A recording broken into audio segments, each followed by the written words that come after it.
Welcome to the Classic Adventure Gaming Podcast, everybody. My name is Gus, and I am joined by my co-host, Josh. Josh, how you doing today, man? Doing great, Gus.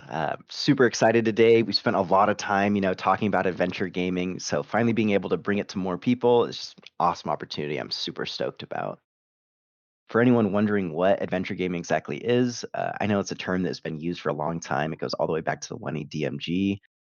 You see it in some places being talked about in the OSR blogosphere, but when we're talking about it, we're really talking about a playstyle that focuses on exploration, player agency and skill, long-term campaigns, and really just putting the gamist elements of D&D front and center. So if that's the kind of stuff you're interested in, this is the podcast for you.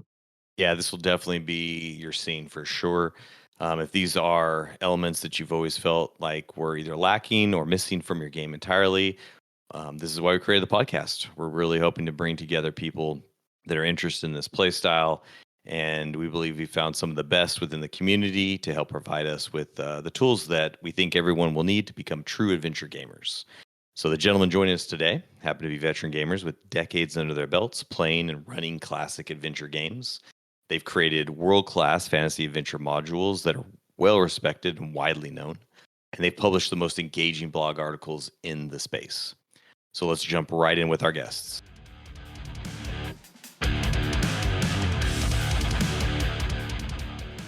Yes. Alrighty.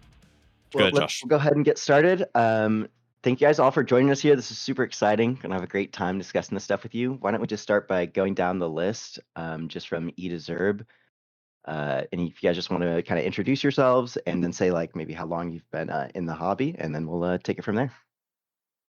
I'm EOTB. I've been in the hobby. I started playing in the 80s, took a break in the 90s, came back again in the early 2000s. I've been pretty engaged in playing and talking about D&D online ever since. All right. Oh wait, shit! It's not my turn yet. Melan gets to go first. I think it should be Gus, but all right. I am Melan. I have been playing these games since the early 90s, and I also took a long break after which discovered that the things I enjoyed were not really there in gaming anymore. So I discovered old school gaming and have been there ever since. All right then. I'm Prince of Nothing. I joined this hobby about a day ago. No, sorry. I started playing in it must have been somewhere around the early 2000s, like the tail end of like the 2E era, when the yeah. Well, we started playing second edition. I moved to Dark Heresy and those sorts of role playing games after a considerable hiatus. And yeah, it must have been somewhere around the 2012 era. I discovered the OSR. I really haven't looked back since. And since that time, I've been blogging. I write adventures and all that other shit. Zherbus. I've been playing since '89 is when I discovered the Orange Spines, and I started playing that for a while until the group of players that had formed together started playing 2E, and we've been playing AD&D between the two versions all the way through to present day. Although we haven't played 2E in a very long time. Excellent. Thank you, gentlemen. Yeah, Melan, it's me, Josh, and I would already have introduced ourselves, so no need. Basically, we're here to hear what you guys have to say about the topic. So, on that point, we'll go back to E. Basically, just have each one of you guys kind of walk down, your thoughts as far as what are the the fundamental building blocks or the fundamentals that make up a good game of adventure gaming or a session or however you want to take it. I know you have a pretty comprehensive list. So yeah, just feel free to start walking us through that. And then we'll do that for every person. You guys just kind of hit those points. Josh and I will kind of listen in and we'll see what the commonalities are for you gentlemen and start talking about those as well. So, E, take it away, sir. Sure. So, when I'm thinking about fantasy adventure gaming as opposed to what is typically considered role-playing games today in the hobby, I think of an activity that has centered around the following things. It's campaign-oriented rather than stringing modules together with little thought to the in-between of the modules. The entire point is that the connective tissue of the game happens in between those high points that are what you would typically call module play. Second point that is really important is the DM is fully satisfied with the world building as its own activity. It isn't something that is done to spur a particular set of play. It's just something that they enjoy. When the DM preps, he's not prepping with an end in mind. They're prepping situations, places, starting points. What will happen if the PCs do not get involved, but not what the PCs getting involved looks like.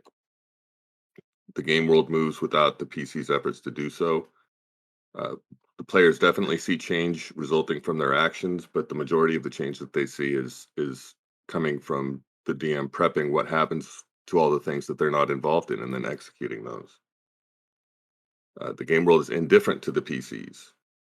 The players are the center of the DM's activities, but their characters are not treated in any sort of special way by the world. Another point is that it's recognizably a game to everybody involved. There's no effort to try and make it seem as though it is not a game. It's not ashamed about being a game.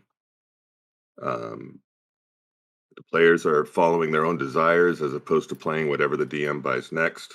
Now, this does mean that the players and the DM have to work together. I mean, there's some give and take there.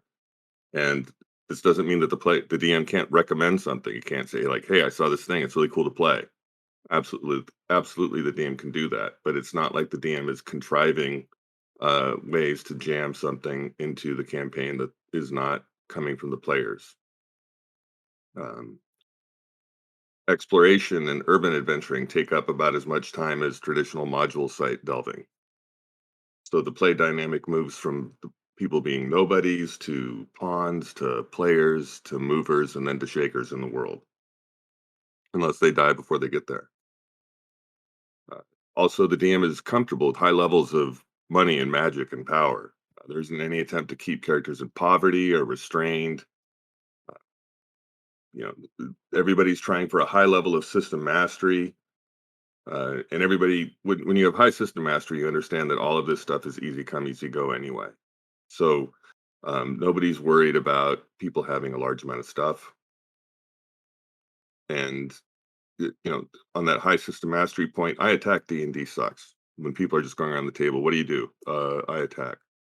So high system mastery allows people to interact with the game in interesting ways.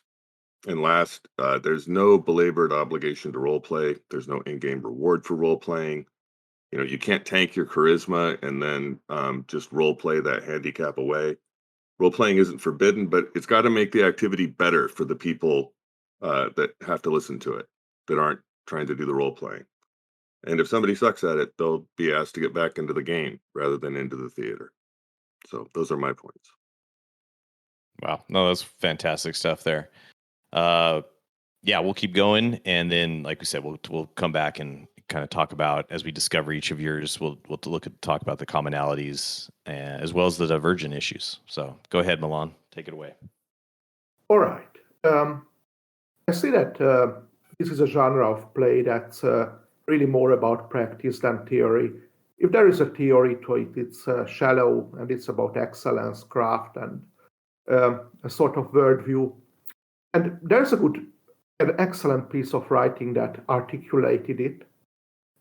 It's not one of the commonly cited texts of old school gaming, but it's very important. I'm referring to a blog post in 2011 by a guy called Raven Croaking, which is titled Choices, Context, and Consequences. And this really sums up what it is about. So, first of all, you have choices. Players have the opportunity to choose and make meaningful choices on 3 levels: in the individual encounters, within the context of the adventures, and in the campaign world at large. And all these three scales interact and form a sort of complex reality or environment where they can be protagonists who actually can do things and make a difference. It is not pushed on them by the GM. The second thing is context, is that the choice, for it to be meaningful, it has to be sort of informed.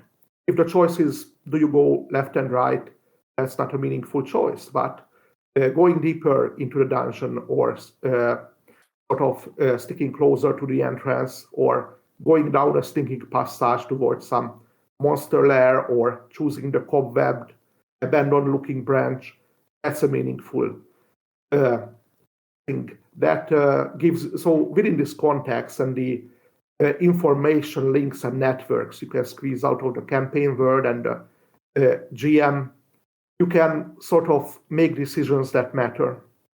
And the third is that consequence, is that you are really agents of change. You are not pawns, and well, maybe you are your player's pawn. That's definitely a good way of thinking about it. But you do have the ability to make a difference and to form whatever happens to your band of characters. There are, of course, no meaningful consequences without negative consequences. This is adversity or positive consequences.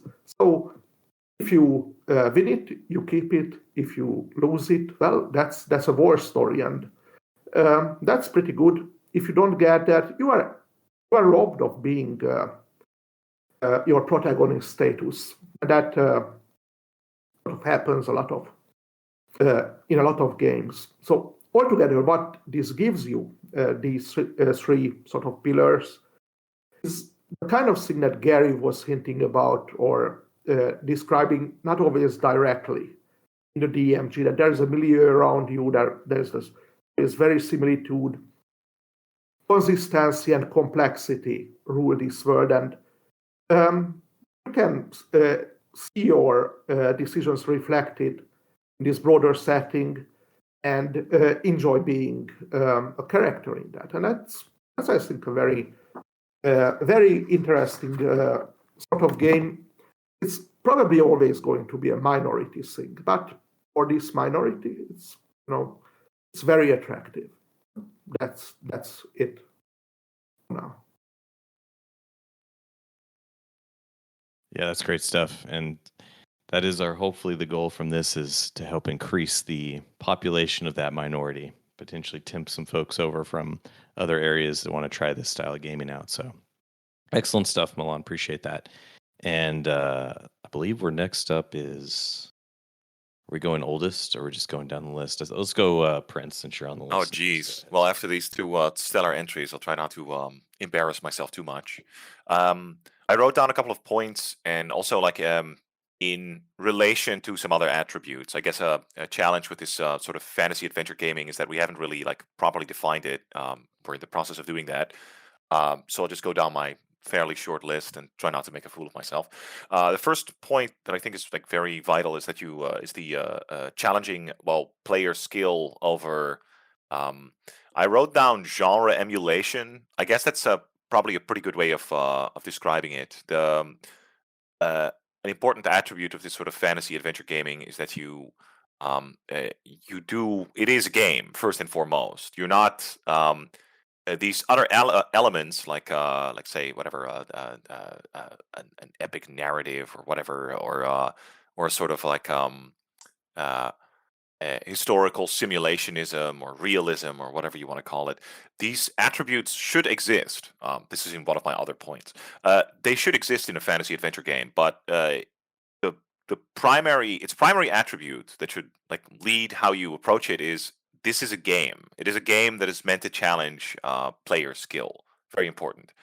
Second point, to me at least, fantasy adventure gaming is about a sort of fantastical adventure in the spirit Appendix N, as described in the Dungeon Master Guide. This doesn't mean that like you need to port over these elements literally, but it does mean that sort of this kind of like pulpy, a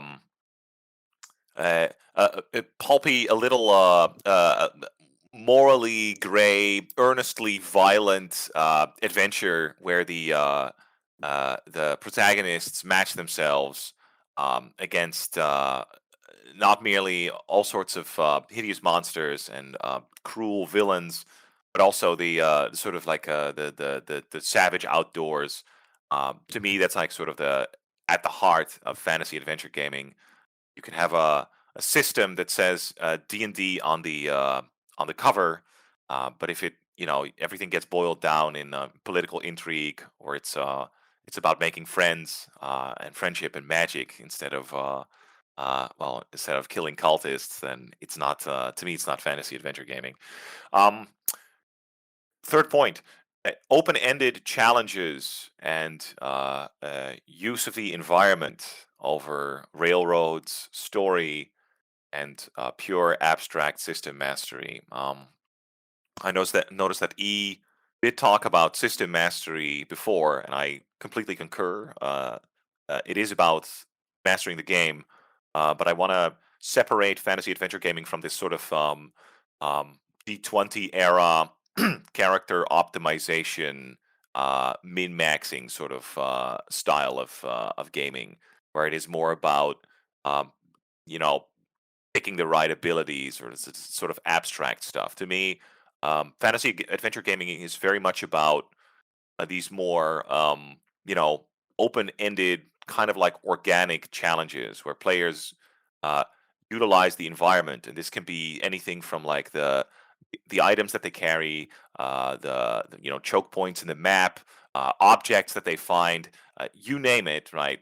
But that they sort of like they master this terrain around them and turn it to their advantage, right? Rather than victory coming from the appropriate selection of abilities. Linked to that is another point. I also wrote down the progression within the game is linked not just to time but to player skill. I do always associate this with like this type of gameplay that like if you want to reach very high levels of power, you not only have to play for a long time, but you also have to like you know master and understand the game at a certain level. The DM should be challenging you, um, and if you're not good enough, you might get lucky every once in a while, but you're not going to get lucky all the time. And really, games like D&D, they kind of like if you run them properly, um, they should probably force the players to sort of like uh, master each successive stage in that progression before moving on. Um, I have three more points. I'll try not to ramble over much. I wrote down earnest violence, which I believe I mentioned before. Uh, this is kind of an extension of the idea of like fantastical adventures in the spirit of Appendix N. Uh, this is a game of sort of like blood-soaked heroism. And while you might certainly have diplomacy, negotiation, backstabbing, and occasional sessions where everybody buys equipment, the core and the heart of the game is that sort of like is that violence, that exploration, and all that good stuff. Two more. I'll try to keep it short. Oh yeah, I mentioned it before. Playing the game as a game over the idea that you do it as a sort of like simulation of a fictional world, and also you also prioritize it over any sort of whatever narrative that the DM or theme that the DM might want to evoke. But this simulation, and to a lesser extent, sort of like this fantastical story, they are present, right? You're not playing a purely abstract game. These are still elements of like fantasy adventure gaming. And my last point is it kind of like ties into what E said before. It's a role playing as an adornment to the game, not as a core activity. So it's sort of differentiated from the 90s. The whole playing entire sessions. The object of the game is not to sort of immerse yourself into this alternate persona, or at least, I mean, it is it adds to the game. It contributes to the game, definitely, to like to role play, to have interesting characters, to have like those moments. But the game still comes first, and yeah, I believe that was it. Excellent. Yeah, there's some things with you guys have been coalescing around, and some items that are unique to each one of you. So it's going to make for some good conversation here in just a minute. But without further ado, last but certainly not least, Zherbus, can you please walk us through what you feel are the fundamentals of fantasy adventure gaming? So I go last, so I can just say, yeah, me too. Yes, that's perfectly acceptable answer. I could. I actually wrote it down. I sent a draft to you guys. So the first pillar, I think, is a pillar, is because I was looking at it a little bit differently, I think, than everybody else. Everybody else definitely went more into like the fabric that makes it, but I believe the tent poles are exploration, discovery, adventure, digging for those moments that emerge from gameplay, those epic things that happen because the dice said that they're going to happen, rather than forcing them to happen. There's violence, there's faction play or negotiation, but there's also a lot of fleeing and avoiding combat too at first. The second pillar, I call progression, which kind of dovetails into what others have already said about it being a game. There's a plan, there's a hope, and then there's a readjusting to when the plan doesn't go the way that you wanted it to, and then you realign for a new plan. The core ladder of the game is based on levels of players and levels of dungeons, right? And I feel that that's often ignored. As far as the third pillar, I put it down as flavor, but really that is kind of a lot what Prince already said about Appendix N inspired, fantastic and evocative, pulpy or epic imagery that enhances but never stands in the way of it being a game. It's a seasoning that you put in the stew. It's not the stew.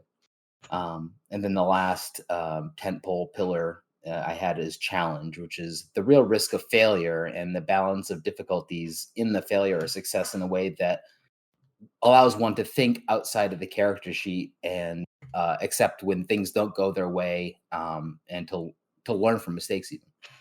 So that's what I had. Awesome. Alrighty. So yeah, I've been kind of taking notes on what everybody is saying. And yeah, it's cool the differences that we have, and then also some things that we kind of have in common. Something that I think I saw kind of everyone talking about was challenge. Do you guys kind of just want to start talking about? We can go over what is like examples of like good challenge, what is bad challenge, maybe what specific challenges like adventure gaming presents. We can kind of go from there. And this will be open ended, guys. So yeah, just jump in, and we'll just have like kind of a very open conversation about this, and we'll try and mute Prince when we need to if he's talking too much. I mean, you better get that fucking mute button ready. No, I think we actually need Prince to carry us shit. today. Okay. Wow. Well, we're gonna ride on Prince's It's back today. just another day in Prince Land. Just another day. No, I was going to say it might be a good idea to begin with. I think I mentioned it earlier that yeah, sort of the like the type of challenges that I associate with interesting D&D is if the players have some sort of opportunity to use their environment or come up with some sort of plan, or are incentivized to um, use their abilities, I guess, for lack of a better term, creatively. This is maybe because I played D20 for a while, and this would be a sort of this is a fairly rigid framework where people do, they go into battles, everybody shoots off their abilities, and then the fight is over. And I feel kind of like a that's part of D&D, but the whole can be so much greater. if you do have those moments where I don't fucking know, you have to you encounter like way more. There's a group of orcs somewhere. It's way more than you can fight directly. So whatever, people come up with a sort of plan to maybe lure them into an ambush or distract them somehow. Or the invisible thief goes for the gold. That's like the sort of it's kind of like, to me, it's the core difference between this more fantasy adventure gaming and these more modern RPGs, where it really is a little bit more about using what's on your character sheet and just shooting off your abilities. Yeah, I think that also, I mean, a big part of the challenge is it comes out of that world building process and the dice rolling too. I mean, part of the challenge, and this is where the player skill comes in, is that what a lot of people are used to now is that the DM is going to telegraph to them what they're supposed to do next, and they're supposed to latch onto it. And if they latch onto it correctly, it will always be something that they have a pretty good chance to succeed at. But the DM will also always make it so that, like, no matter how much they pour into it, it still seems all tense and all of that. But with fantasy adventure gaming, the challenge is more in, like I'm saying, so if the DM is building his world and he's putting in things that make sense unto themselves, then they have their own inherent challenge thrown in. And the DM is not trying to make any particular thing available to the PCs. It's what they latch onto. So then you have the player skill of figuring out that this thing that they're latching onto is actually appropriate to their power curve. And maybe they back out when they figure out that it's not. And then the dice might introduce challenges to them that nobody foresaw, just like the way that the random encounters go out. Random encounters might be thrown out that, hey, you don't want to tackle this. You want to run away because this is going to eat up a lot of your resources. It's going to delay you too much. So all of those things kind of go together with a challenge. The DM doesn't have to try and manufacture a challenge curve. If the players, if they plan well, if they prep well, if they divine information well, they might walk all over whatever they've chosen to go after. It might just total cakewalk. They just blitz it. And the DM just lets that happen, lets that victory go to the players. Other times, the players might latch onto something that they're not really prepared for, or maybe they prepare badly, and it walks all over them. And the DM lets that happen too. The DM is a straight man in the world. The world should remain indifferent to the PC, and therein would be the challenge. But that feeling that you go into a game knowing that you could fail at any time, you could die, you could leave the dungeon with no treasure, you could get lost, a rival adventuring group can beat you to the punch. When there's a real chance of failure, it causes the player to engage their brain in a much more meaningful way. And as E alluded to or directly said, the best way to do that is that there's open-ended challenges and there's an absolute indifference to the PC from the world. I would add something to this in that I broadly agree that best games in these fantasy adventure games come out of open-ended environments where the players have an opportunity for risk-taking, risk assessment, and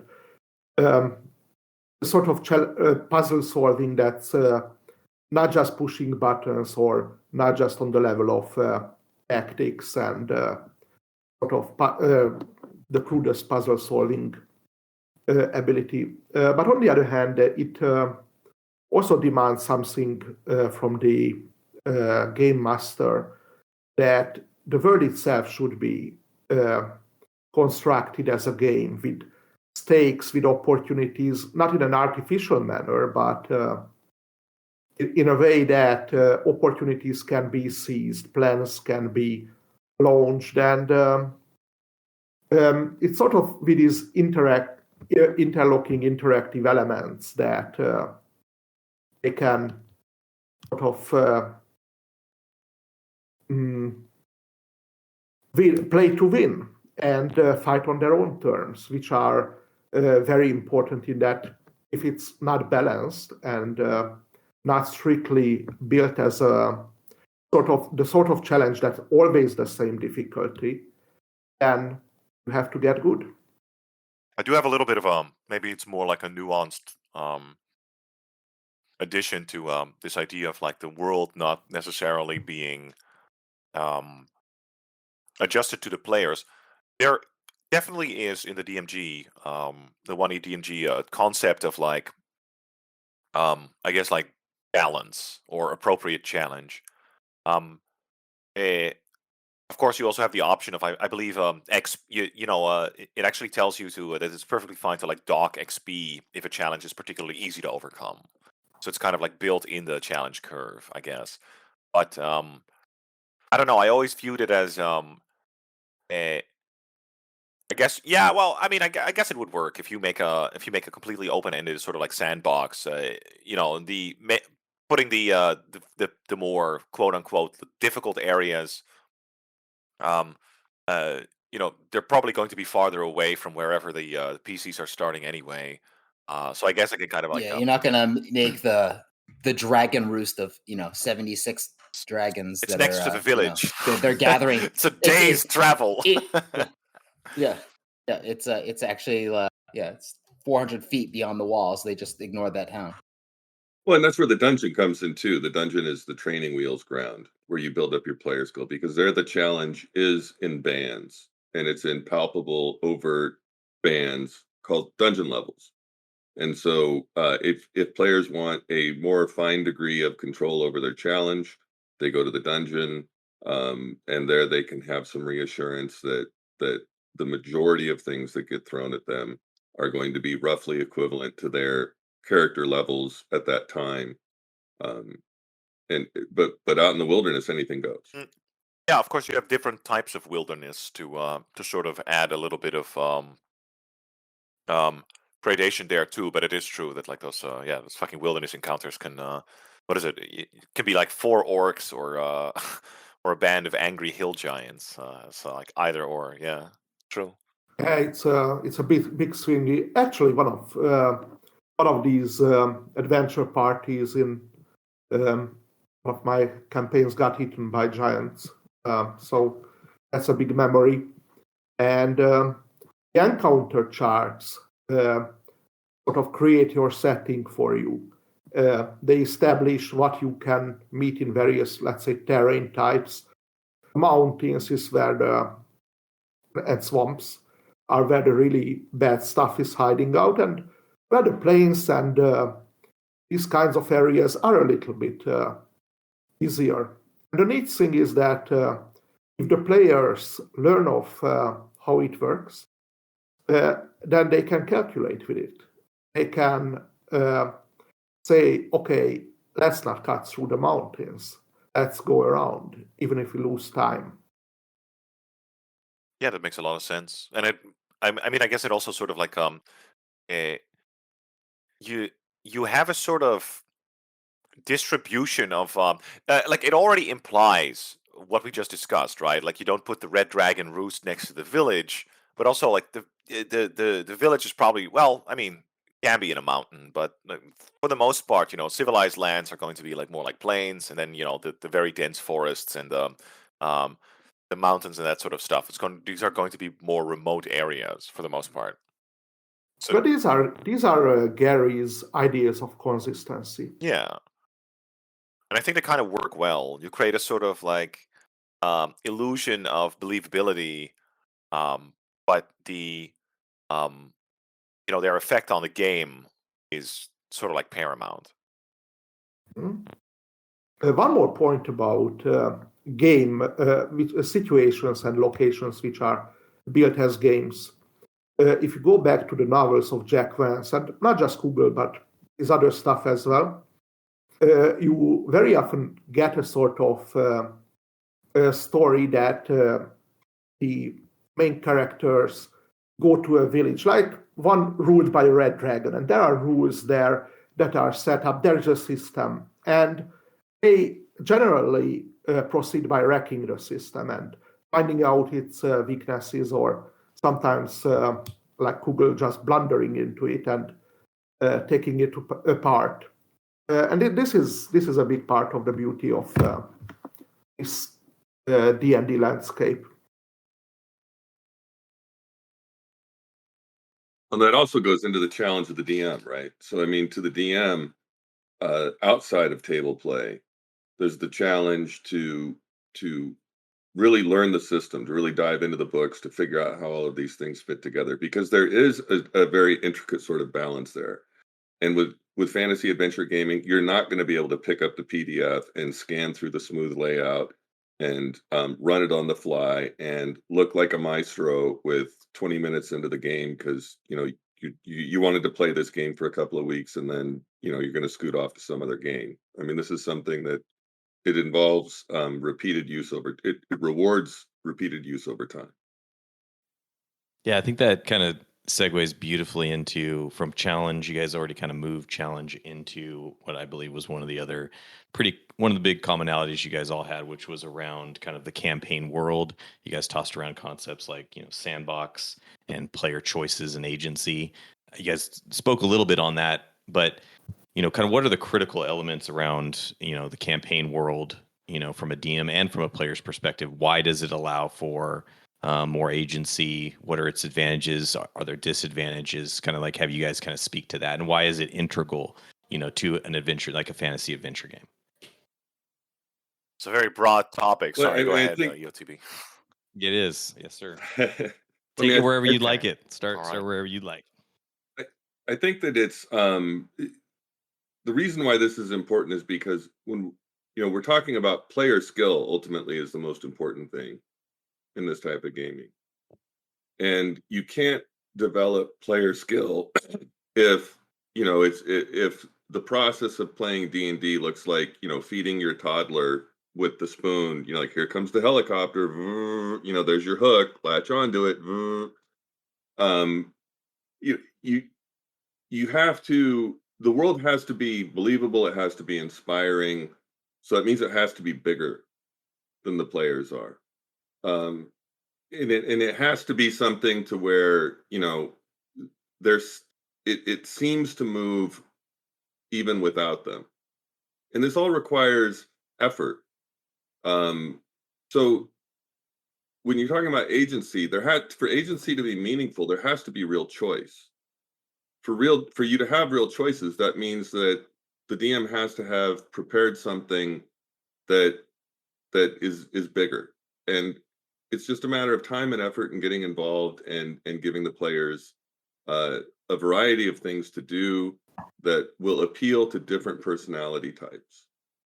I'm trying to think. I'm a big fan of hooks. But wouldn't you just get I mean, you can get a pretty open-ended game if like, at least in my mind, right? You kind of want to, especially in a sandbox game, you kind of want to like constantly have hooks. Not in like a most. I mean, you can be a little bit more coy. I do appreciate the point where you said that like the feeding feeding people like they're toddlers, or sorry, treating players like you're feeding a toddler, where they come into a village and then they sort of like lean back and adventure throws itself at them and clutches their leg and says, "You want to do this?" And then they can decide to whether or not to do it. That does have like certain drawbacks. There should probably be challenges where um the players might have to investigate on their own, right? Where you put it on them. Players should definitely be Yeah. self-starters. Like fantasy, like old school players should definitely know to be self-starters. There's I don't really want to go branch too far off to that, but the very frustrating sentiment that has come out is that DMs are putting on a show and entertaining the players before sessions. The DM has his own job to do. He's got to make the content. He's got to drop the hooks. He's got to run a session so that the heartbeat of the game doesn't die and that the game keeps alive and people stay interested. That's his job. But the players have to be self-starters. They have to go after. They have to surmise what they can and can't do or what they want to do.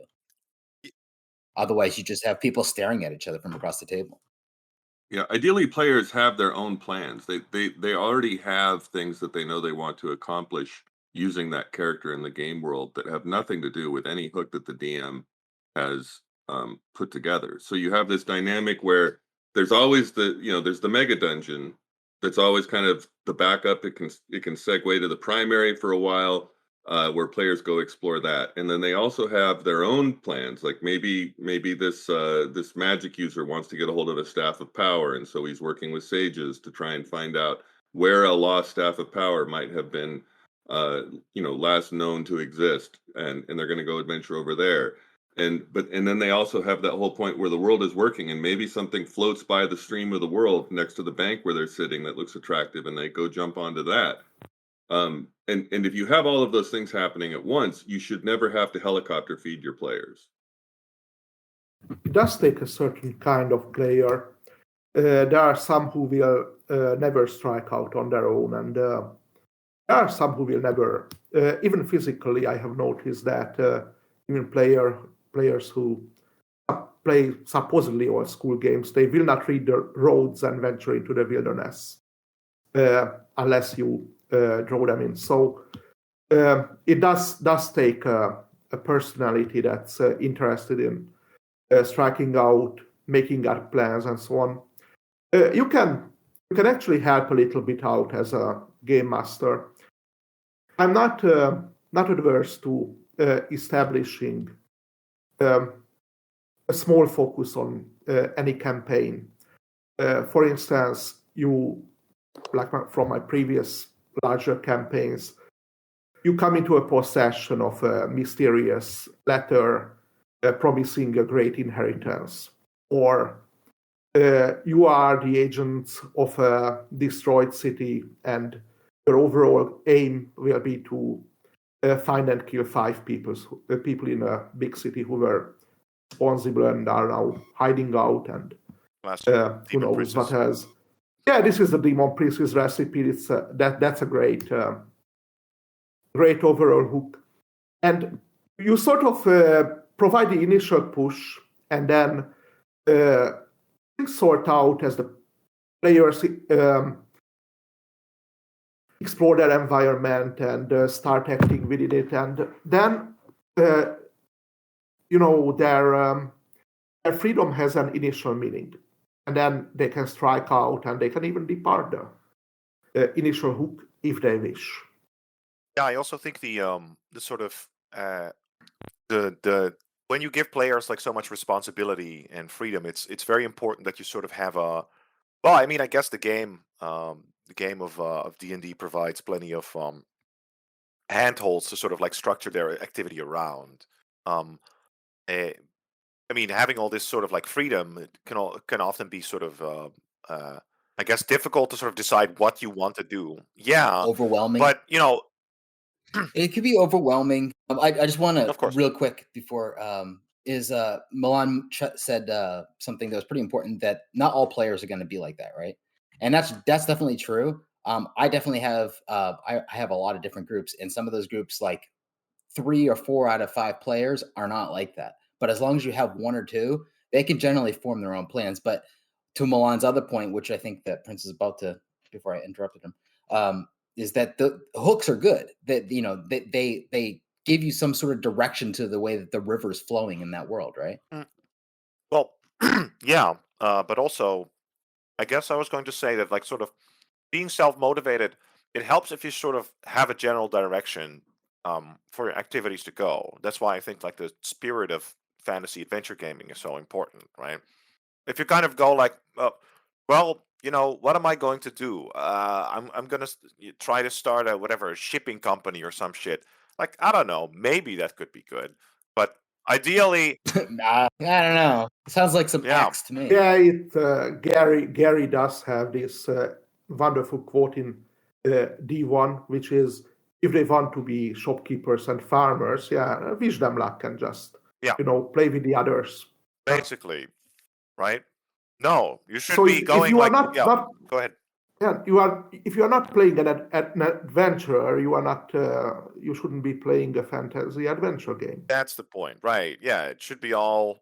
I heard in the wine shop that Zultair the Black, he has an emerald the size of his fist, top of the tower of the vulture god, and then you start fucking climbing or whatever the fuck. Let's rob the place. That's why role-playing games are sort of a deceptive name a misnomer, because it leads a lot of people to think that they are about the play acting part. And for a lot of people, they are, regrettably, they are. While the original concept, which is what this is about, is that you are in this situation. What would you do there? It's about action and sort of projecting yourself into that setting. I think hooks and rumors are, I mean, that they're a time-honored tradition. But I think hooks and rumors, I'm in the camp of that sometimes the players aren't going to bite, right? That should be good, right? That sometimes they're like, nah, Yeah, instead, yeah. Well, oh yeah, absolutely. If you can create a milieu that's like deep enough to sort of like sustain sustained exploration in directions that, even though you haven't really baited any hooks, like damn, the campaign world can easily handle whatever the players crawling the wilderness for a session or whatever, right? Well, and I think that a good juxtaposition of a fantasy adventure game from what is now mainstream role playing is that, for the most part, in mainstream role playing, if the players don't latch onto a given hook, it just kind of evaporates without any further impact. Oh yeah, and this is something that should be taken into account during adventure and world prep. That if you create open-ended structures and can be used from various angles, and which can even be reused in an interesting way, then you will be getting something that's flexible. And when the players come up with a different plan, they will still have an adventure, a very different one than you might have anticipated, but your notes and your materials will be ready for it. That's probably a good point. That sort of underlying flexibility. I was always this struck me when I was reading Trent Foster's adventures, the Prolamo salt mines, and I believe even the one before that, Melonath Falls. But it and some of the other entries too, where it these I mean these were modules, right? But these were adventuring locations that were they worked if you tried to like crawl them as a dungeon, but like in some of these cases, like with the salt mines, or with another one, the Temple of Hypnos, I believe, in the first No Art Punk. Uh, it would be possible to, like, say, in this Temple of Hypnos, uh, they had described like the whole procession and like the rituals, right? And what that actually did is that means that if your players try to pass themselves off as petitioners, you can easily run it like that, right? Or in Prolamo salt mines, right? You have a bunch of like smugglers in these ruined mines, along with a whole bunch of magical creatures. But these smugglers, they would meet at a certain at a certain time. They would have contacts in certain cities, and so on and so forth. And that in turn opens up. It kind of gives the DM some handholds if the players say, instead of like yeah, we're gonna go in, instead, like, oh, we're gonna wait them out. We're gonna figure out when these shipments are happening, and then hit the shipment while they're on the river, or something like that, right? It's more, yeah, I guess open-ended way of writing is it's probably pretty important, but it's very hard to do. Well, yeah, and that gets back to the point that this type of gaming is not something that you're just going to jump into and do for a few sessions and jump back out of. I mean, it really is, like when Gary's talking in the DMG about the unfortunate DM who now finds that the process of world building takes up more and more of their time as things spin away. I mean, that is true. Like, I don't have time to do any other form of gaming hobby, but to do 10 different types of role-playing games and just kind of skip around between them doesn't give me the reward of just concentrating on this type of gaming. It really is a choice. It is a minority choice, as somebody alluded to earlier. because it does require a different sort of investment from both sides of the screen. Although I imagine. That is. Go ahead. Sorry. This brings us back to the advantages of the campaign format. It really comes into its own after it has already been going for a while. You are building connections and networks, references, opportunities, things that go back to previous locations and previous adventures, and just build outwards organically and in a network-like fashion. And that's what makes it more than a module. Makes it more open-ended, more complex experience. Yeah, it definitely snowballs. I mean, once you've got it going, and everything kind of starts working together, each bit of prep becomes easier than the last.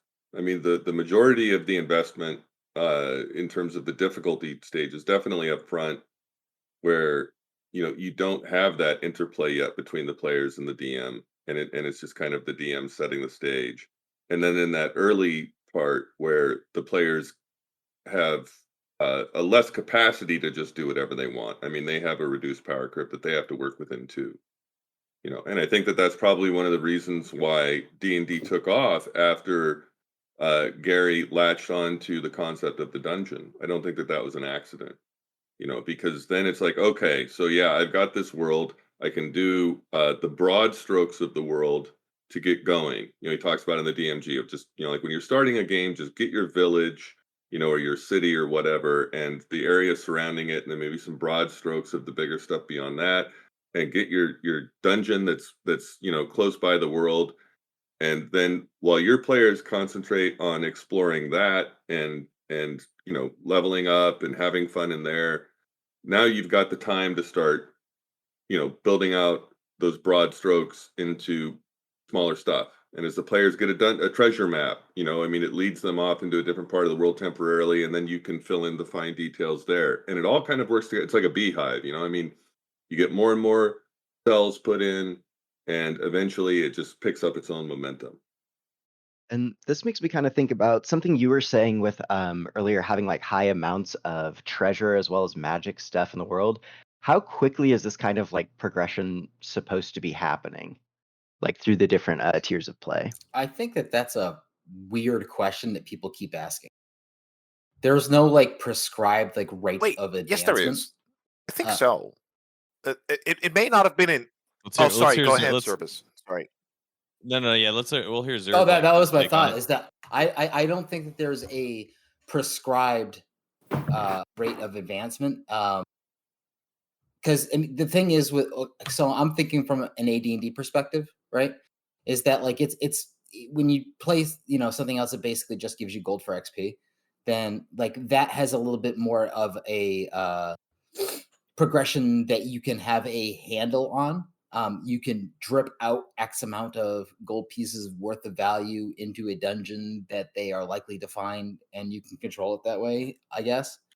In AD&D, keep in mind you can sell your magic items. Well, so that changes progression up quite a bit. That makes it highly invariable. Well, it does add to the variability a little bit. I agree with that, or maybe a lot, depending on if you manage to pawn off that sphere of annihilation you found. But at the same time, I mean, I think it doesn't it just recommend like a sort of a rate of progression in the DMG.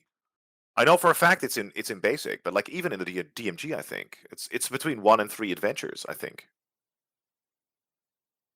something like that.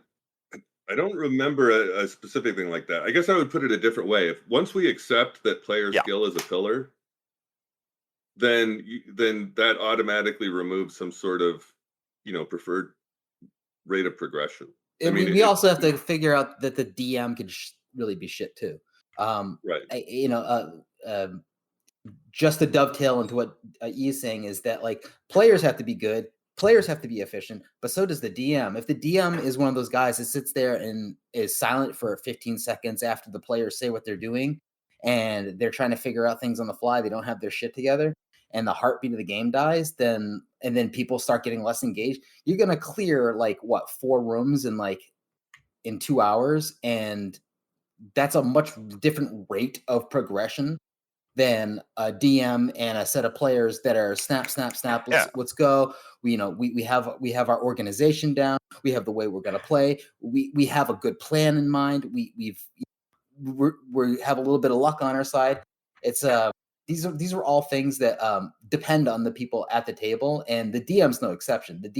Some DMs just aren't very good at keeping their game alive, let alone but played. this is sort of calculated in, right? When you you're always going to have a sort of individual variation, but there is a sort of I mean, I thought there is at least a sort of an implied sort of rate of advancement that it's not supposed to be uniform at all. I totally agree, and your players are going to have sudden reverses or maybe sudden windfalls if they get whatever they find the secret vault that you put full of.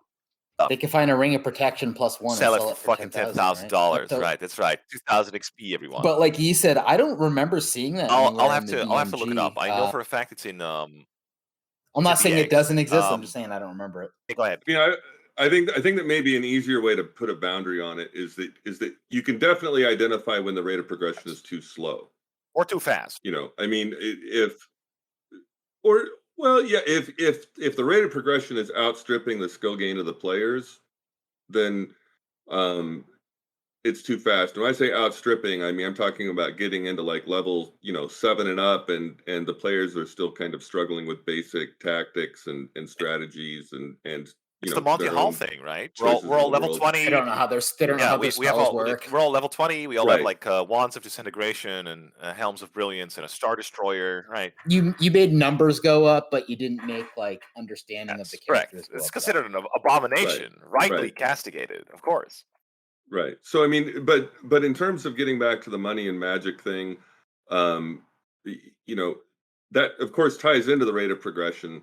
Because if they acquire it, then they're going to obviously go up faster on the numbers side of the sheet. But the idea is that if all a player does, if the player just kind of goes through with a basic bitch approach and all they find is what's easy to find, the rate of progression should be kind of slow to medium.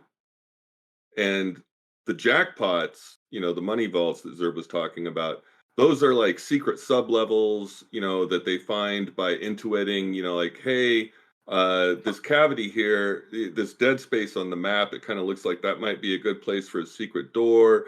Or perhaps, they made a connection on a couple of good rumors and they found a treasure map, and then that led them to this windfall. So the big jumps are unlocked by player skill. They're not helicopter fed.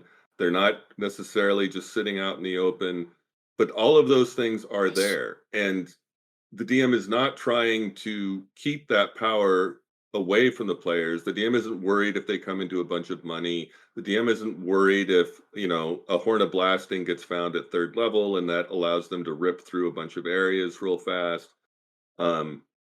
Because everybody has handled all points of the power curve after you've done a campaign. That's the idea. So then none of it is new. None of it is oh shit, what do I do now? And whenever it comes, it comes. And sometimes it will come by random roll, and sometimes it will just come by good play. Gotcha. Okay, that makes a lot of sense. Something else that I don't know if anyone necessarily brought it up, but I thought it would be something kind of interesting to go over is talking kind of about what should be expected for character power level, potentially. I know in a lot of OSR stuff, we see a lot of death at 0 and stuff like that. I know AD&D has some really sweet stuff in terms of being able to have exceptional strength, other things like that as a fighter. How important do you think that character should probably die with a single hit, or sometimes just randomly when you generate them or when you start the game? They should contract some sort of disease and then die. Well, but then there is the whole Mud Course thing, which is playing Warhammer, and not even by the book Warhammer Fantasy, but Warhammer Fantasy as imagined on the internet, and everybody is playing a diseased beggar who has to sort of stab each other with rusty knives, and they will be torn apart by The treasure is a day's worth of food. rabid dogs. Yeah. That's we are using the copper standard here. Yeah. There's the Scrooge McDuck kind of game and the multiple Vans of Orcus kind of game, but a lot of what the OSR imagines about old school gaming is really compressing it down to the low levels. That's we called it misery. Experience, and they are playing this disempowerment fantasy. There can be fun stories, triumphing as an underdog, but that's something you have to move beyond. The first few levels, all right, sure, and then after that, you can sort of play for bigger stakes, take bigger risks, venture out a little, and it grows. But a lot of games don't. So, like, in terms of Josh's question, like where he's talking about, I think, if I remember correctly, you're basically talking about like what kind of power, character power, right? So there's two types of gameplay in I'm speaking specifically from AD&D experience here. There's two types of risk, right? You have basic hit point loss. This is your melee combat. You got a set of hit points. People do hit point damage, and you can kind of gauge by the rate of loss against your pool of hit points what your risk is and maybe whether you should run. And this is a very sort of ping pong, I attack this round, you attack that round type of gaming. And that's fine. That's the baseline. But then there's the second type of gaming that short circuits all of that. Like, it doesn't matter how many hit points you have. A saving throw versus death, even if you have a good chance, it can take you all the way down to 0 right away. So there's all these short circuits built into the game. Sleep, hold, stunning, stuff that basically says, all right, now we're moving you out of the basic hit point back and forth, and you're getting put into real risk, getting overborne, all of that. If you don't give players those items that do that, and those skills that do that, and you confine the game into this basic meter hit point damage cure paradigm, number one, it's boring as hell. But number two, it basically rewards being a bad player to keep it in there. Because the point of having all of that stuff in the game is so that players can try to restrict their opponents to the slow metered, like all we can do is chip away at their hit points while they go around and short circuit the enemy's hit points and clear the encounter quickly and move on to the next thing. So absolutely, I think that you have to be comfortable with that. And this gets back to the DM, like trying to put a ceiling or a floor of challenge in the game and feeling uncomfortable when players rip through encounters, at a pace that they seems that things easy. But if you're not putting this sort of magic in the game, you're not ever going to get that sort of dynamic where the players wait, but then you do actually right. So you can't quite be, whatever the impartial dungeon master that will create environments without like regard for the individual player characters. You do have to sort of like take this into account where maybe you'll place certain items at least in locations within the general area or something like that, right? Well, I don't think that being an impartial DM has anything to do with that, because if you're creating situations and challenges and places that are going to happen in the game world, whether the PCs get involved or not, the reason why those people and those places are able to affect the game world is because that stuff is there. Yeah, it's out there to find. Yeah. But you do got to put it out there. Yeah, okay, that makes sense. I was thinking the response to your question, Josh, is from a different angle. I think that at all points of the game, there should be meaningful decisions. Correct. So death at 0. If you're playing a D6 hit dice versus D6, everything does D6 damage. Then you're playing craps, and then you die at 0, and then there's no decision there. You just got hit, and you're just dead. That's it. I think that putting an amount of decision making in there, you got two guys that just went down. Your level 1 party in AD&D, two guys just went down. They're unconscious. They're bleeding out.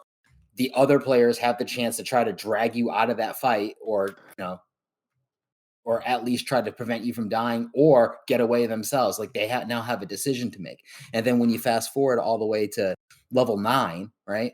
The deadliness is still every bit is there. The risk is every bit is there. You're still making a lot of decisions on how to engage the content as a player, where other games, like, you just kind of like broke the curve, in terms of difficulty. So I think that like power should never be excessive, but it should always be at a rate that you always have meaningful decisions to make. Gotcha. Yeah, it seems like everything just kind of cycles back to having things to just give like more player agency. Well, it's really cool. Presumably it makes the game more interesting, right? If you can, it's a little annoying if you run into things and you just sort of have to trust on the dice, and you kind of like, you slug away at it, and then whatever, you lose a player and go, okay, well, it's just the cost of doing business, I guess. I mean, it has a certain allure, I think, having I do think probably, especially if they fuck up, people should occasionally die, definitely. It should definitely be deadliness, but I think that if it's baked into the system that you're just playing craps for 10 sessions, then eventually people are going to be like, what's the point? After a few levels, you get into the zone, a sort of zone where not every consequence is going to be always deadly. Yes. You can regroup, you can withdraw, you can readjust your plans, and live and learn. Of course, sometimes you die, of course, but it's no longer this sort of RNG game where it's just between the dice and you have power to influence that. I was going to point out that probably Death at Zero, I have, since moved away from Death at Zero to the more lenient AD&D Death at -4. And generally, I find that is a pretty decent transition. It hasn't completely declawed my game. But I was going to point out that before that, my home game was on the Rules Cyclopedia, right? I got, I don't know, like 30 or 50 sessions in, something like that. And after a few levels, you still have sort of like that cushion. You are going to have plenty of items saved up, so like plenty of potions, that sort of stuff. And Raise Dead becomes commonly available. So I was just going to point out that like it's probably preferable to not have that that sort of death spiral in the beginning, but at the same time, it's not a disaster if you do have it, right? I'm still kind of like sort of divided on the issue of whether or not it can be beneficial to sort of make people, roll up a new character and kind of like try again when they fail fairly quickly in the beginning, to sort of like help them cycle through the game until they're good enough to proceed. But I'm edging towards that it's probably better to have a little bit of cushion or a little bit of survivability. That -10 buffer quickly diminishes as you gain levels, right? Yes. Like as far as its effectability, like, because it doesn't scale. But lightning bolts. Or monster damage. Totally.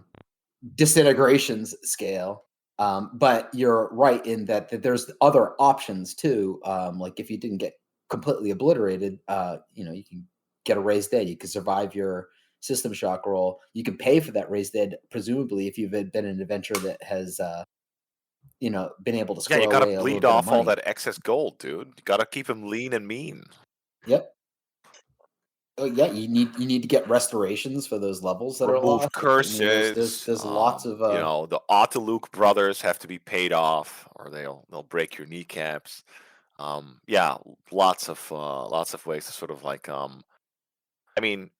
I guess I remember having this conversation with E. I have no doubt that he's probably at least somewhat correct.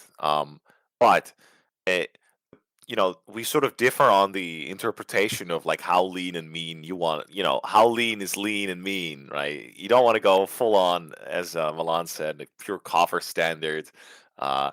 Adventurers have to scramble to get to even afford their rations.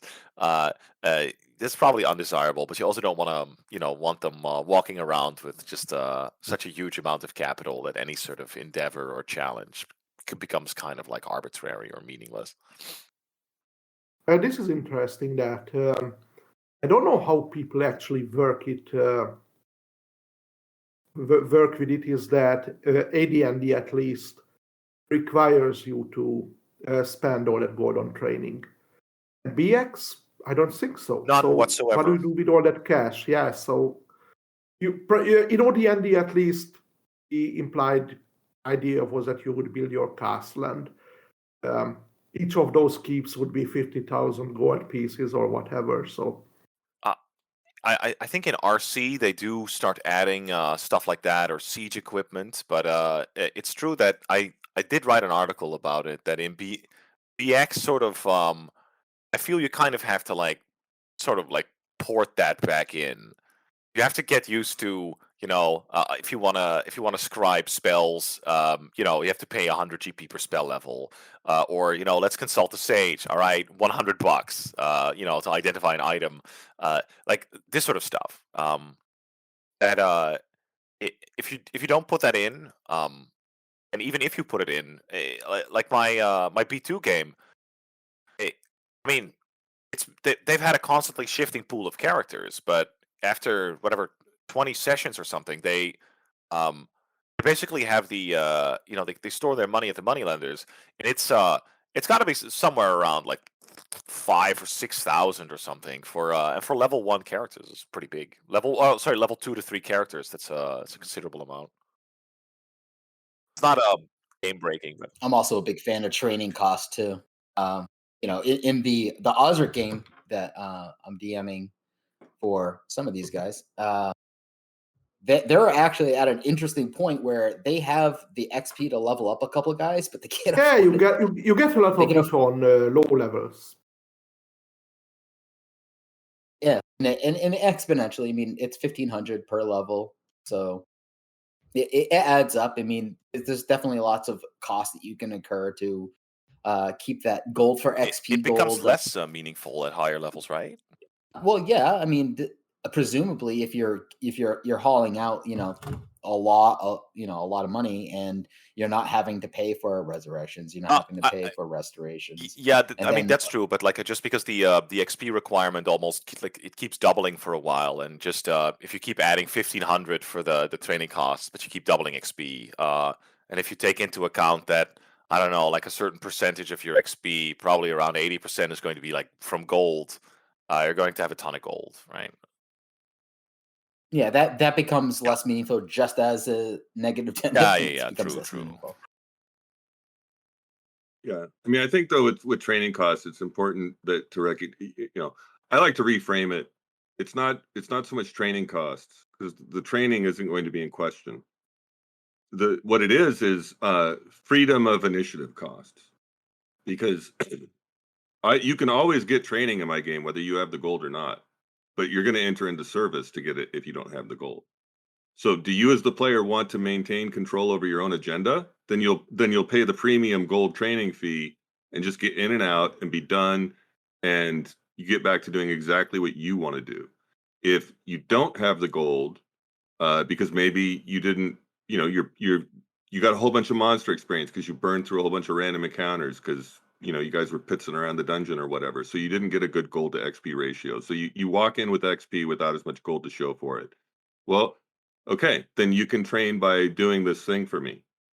And so then that's a session, right? That's a session where you're not doing what you want to do. You're doing what somebody else wants done in order to trade for training. You can sell yourself to Elminster for trading. Oh no.